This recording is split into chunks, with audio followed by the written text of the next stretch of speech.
Acontece como conhecimento, como aconteceu com tudo, que a fé está customizada. Significa que cada pessoa adapta a si. Agostinho diz com toda clareza que a pessoa que seleciona da Bíblia o que quer e rejeita o que não quer, acredita em si e não na Bíblia. E esta é a regra de hoje. Olha que Agostinho não conheceu o que acontece hoje. Essa é a regra de hoje. Você é católico? Sou. Então o Papa é infalível. Não, eu não acredito nisso. Maria é virgem. Ah, não, essa parte eu não concordo. Você é contrário à pílula anticonceptiva? Não, eu sou a favor da pílula. Não, você acha realmente que é pecado, por exemplo, isso e aquilo? Não, isso não. Então, meu filho, o que você é? Já que nenhuma das crenças católicas é sua. Mas é a customização da fé. Não, a igreja diz isso, eu vi na Bíblia, mas eu acho que é assim. Essa é a autoridade contemporânea. O eu se sobrepõe a tudo. Eu sou católico, mas eu gosto de acreditar na reencarnação. Bem, o Papa Pio IX definiu como heresia a reencarnação. É como vocês põem, não, mas o Papa é o Papa, eu sou eu acho. Ou seja, eu não estou pensando que alguém deva ser dogmático ou não. Não estou pensando se alguém deva acreditar ou não, ser fiel à linha da sua igreja, adventista, presbiteriana, luterana, católica ou da comunidade judaica. Eu estou pensando como eu customizo a fé, como eu adapto ao meu interesse. O Deus do século XXI é, de todos os períodos da história, o Deus mais pessoal e subjetivo. É o meu Deus, não é o nosso. Ele é o menos autoritário e o menos exigente.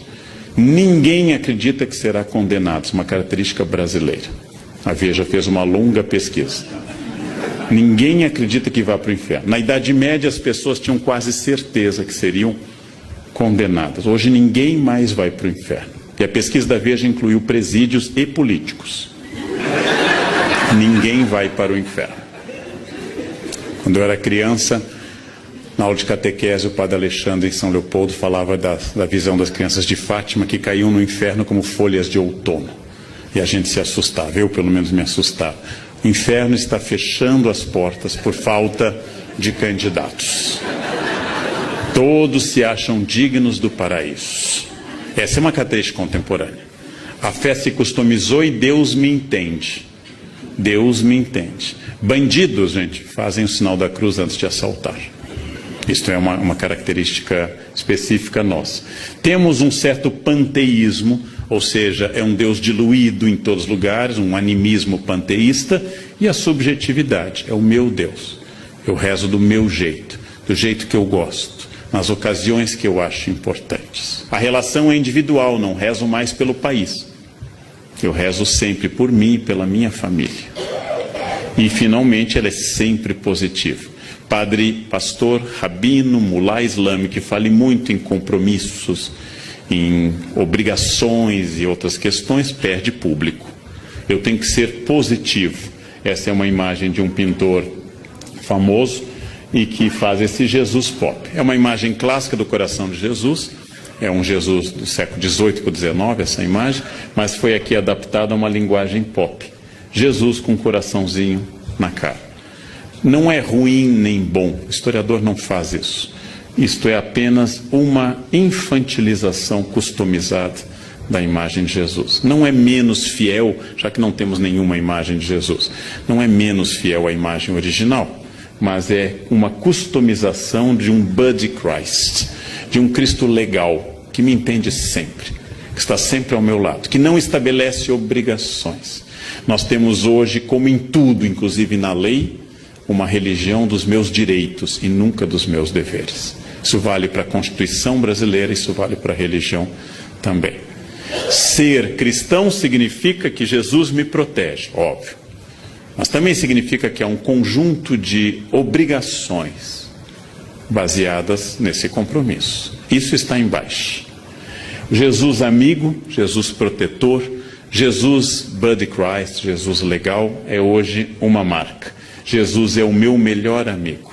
Jesus simpático, Jesus handsome, bonitão, estendendo a mão, é o meu melhor amigo. O Jesus da cruz está embaixo. No Congresso Brasileiro existe um crucifixo. Me entrevistaram uma vez, perguntaram o que eu acho. Eu disse, olha, só tem um problema, não sei como não deu processo, mas eu disse. Jesus foi crucificado entre 2 ladrões. E no Congresso tem 513 deputados. É demais. Eu acho que nem Jesus merece essa carga, né? 2 ladrões ainda conseguiu converter um. 513 deputados, gente. Eu pediria a retirada do crucifixo por motivos religiosos e não de Estado laico. Pediria por respeito a Jesus. Respeito a Jesus. Outro traço da crença atual é que ela tem que ser o mais catártica, ou seja, a palavra catarse, palavra aristotélica, o mais cheio de energia, missa animada, seja ela carismática, seja ela um culto neopentecostal. Mesmo naquele protestantismo que é o limite entre o protestante histórico e o pentecostal, que é o batista, há um bom culto, é aquele culto animado. Erguei as mãos, dai glória a Deus, canta, anima. Então, a ideia de um rito catártico, que as pessoas vão na marcha com Jesus, que vão numa missa carismática ou vão num culto neopentecostal, é outra característica dessa crença. Ao lado de um fenômeno urbano típico da década de 70 em diante, que é o New Age. Teorias orientais, Yin, Yang, da teosofia, do taoísmo, que atinge a teosofia, ecologismo, Deus está nas árvores, nas cachoeiras, animismo, Deus está diluído na natureza, e assim por diante. Essas religiões da nova era entendem o sagrado como geral, que você deve sentir a grande metáfora que é a energia. As pessoas fazem isso, meditam sem meditar, tiram poses porque é New Age. A influência da astrologia, do I Ching, da angelologia clássica, ou seja, da parte da teologia que estuda os anjos, do tarô, de símbolos de boa proteção, de incorporação de elementos de outras religiões, por exemplo. É o caso do Brasil, onde passamos nos últimos 30 anos a utilizar branco no Ano Novo, influência de cultos afro-brasileiros. A crença de que tudo isso faz parte de um processo geral, já que não é uma ordem nem cristã, nem especificamente católica, se vestir de branco no Ano Novo. É um conceito do sagrado, um conceito geral do sagrado que incorpora elementos de Kabbalah, incorpora elementos da tradição judaica da interpretação dos números, elementos de angelologia e assim por diante. Há uma nova consciência que mistura conceitos indígenas, culto à natureza, chás, maconha, ayahuascas, ervas e assim por diante. Essas pessoas fundem num sincretismo contemporâneo essa crença. A fé atual é uma forma de prisão imanente, ou seja, naquilo que a gente considera de material, imanência, aqui e agora, hic et nunc. Aquilo que eu considero de imanente, atual, individualista. É difícil saber, apesar da imensa importância da religião hoje, institucional e pessoal, nos dois campos. É difícil saber se a fé média das pessoas é uma forma sofisticada de ateísmo religioso. Ou seja, que elas se aproximam de Deus para não colocar o delas na reta, mais do que para se entregarem a um plano. A fé exigente dos evangelistas, a fé exigente dos grandes santos, tenho que pregar, ai de mim se não o faço.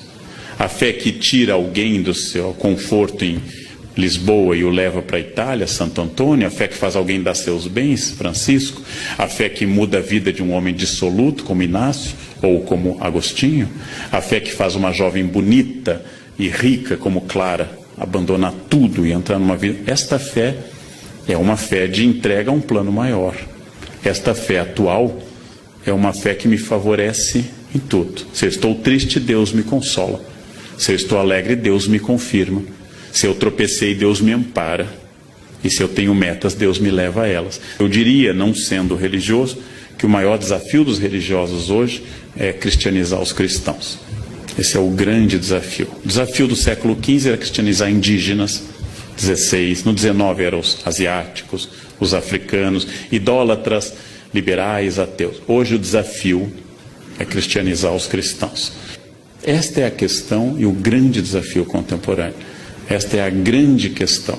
Quer dizer, como enfrentar um ambiente que formalmente é religioso e na prática é completamente egoísta, voltado para si e totalmente alheio a quaisquer desafios religiosos possíveis.